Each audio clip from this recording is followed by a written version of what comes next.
Life में problem चल रही है, कुछ समझ नहीं आ रहा है। अगर सपनों के शहर में हारने का मन कर रहा है, सब कुछ छोड़कर नॉर्मल ज़िंदगी जीने का मन कर रहा है, तो ये कहानी आपको हिम्मत देगी और इस छोटी सी कहानी से आपको काफ़ी कुछ सीखने को मिलेगा। यह कहानी है एक आदमी और एक गधे की। इस कहानी को ध्यान से समझना, क्योंकि यह कहानी काफ़ी आपकी सोच बदलेगी। एक आदमी एक जंगल से जा रहा होता है। उसके पास एक गधा होता है। थोड़ी दूर चलने के बाद वह गधा एक गड्ढे में गिर जाता है। वह गधा काफ़ी कोशिश करता है उस गड्ढे से बाहर निकलने की, लेकिन काफ़ी मेहनत के बाद भी वह गधा उस गड्ढे से बाहर निकल ही नहीं पा रहा होता है।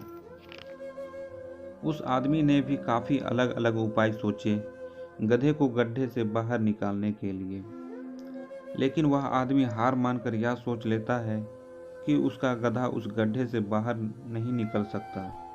वह आदमी ज़्यादा सोच नहीं पाता है और यह विचार बनाता है कि इस गधे को अब इसी गड्ढे में दफन कर देना चाहिए, ताकि इसे कोई जानवर मारकर खा ना ले। आदमी को थोड़ी ही दूर मिट्टी का एक ढेर दिखाई देता है। वह आदमी मिट्टी के ढेर से मिट्टी लाकर उस गधे के ऊपर डालता है, लेकिन कमाल की बात तो ये होती है, गधा दफन होने की बजाय मिट्टी के सहारे ऊपर आने लगता है। यह देखकर वह आदमी खुश होता है और सोचता है कि मैं तो इसे दफन करने वाला था, अब अगर मैं इस गड्ढे को ही भर दूं तो मेरा गधा ऊपर आ जाएगा।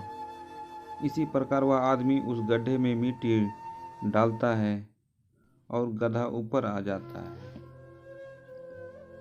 दोस्तों, इसी तरह जब हमारे जीवन में भी कई दिक्कत या परेशानी आती है, तो उसे हम सिर्फ अपने दिमाग में ही सोचते रहते हैं कि इस प्रॉब्लम को हम कैसे सॉल्व करें, और दिमाग में ही सोच लेते हैं कि अब ये प्रॉब्लम सॉल्व नहीं होगा और उसे छोड़ देते हैं।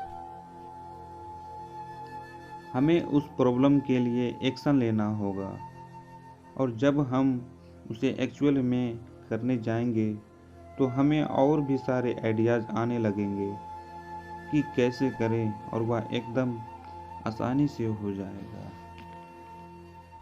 तो आशा करते हैं कि आपको इस कहानी से अच्छी सीख मिली होगी, और अगर आप किसी प्रॉब्लम में हैं तो सिर्फ सोचिए मत, उस पर एक्शन लीजिए। और जितना आप उस प्रॉब्लम के बारे में सोच रहे ही कि कठिन होगा, जब आप करने जाएंगे तो वह एकदम सरल हो जाएगा। दोस्तों, मेरी द्वारा बताई गई जानकारी अगर आपको अच्छी लगी हो तो प्लीज़ मेरे चैनल को लाइक, कमेंट्स और सब्सक्राइब ज़रूर करें, और बताएं कि इस कहानी से आप लोगों ने क्या सीखा।